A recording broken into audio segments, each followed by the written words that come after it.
Sir কইলেন? আমার একটা দারুণ অনুভূতি হয়েছে। এই শিয়ালদা সাবরুম যে ট্রেন চালু হয়েছে আজকে, এটা শিয়ালদা থেকে গতকালকে রওনা হয়েছে, আজকে সাবরুম এসে পৌঁছেছে। আমি তার একজন যাত্রী ছিলাম, আজকে সাবরুমে এসে পৌঁছেছি। কালকে সাবরুম থেকে ট্রেনটা রওনা হবে। প্রথমত খুবই আনন্দ অনুভব হচ্ছে, বিশেষত সাবরুমটা ভারতের রেল মানচিত্রে যুক্ত হয়ে গেল। তাছাড়া এখানকার মানুষ এখন অতি সহজেই ভারতবর্ষের বিভিন্ন প্রান্তে যেতে পারবে।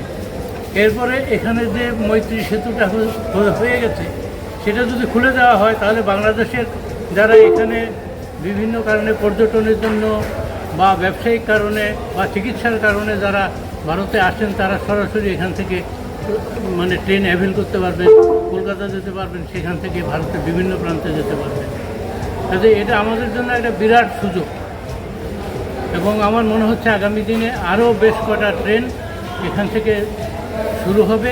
পাশাপাশি আমার একটা অনুভব হয়েছে, আমরা এতদিন এই রুটে চলছি ডেমো ট্রেনে, দেখি সাবরুম থেকে আমরা রওনা হলে বিলোনিয়াতেই প্যাসেঞ্জার বেশি হয় এবং ট্রেনটা বিলোনিয়াতেই একদম ভর্তি হয়ে যায়।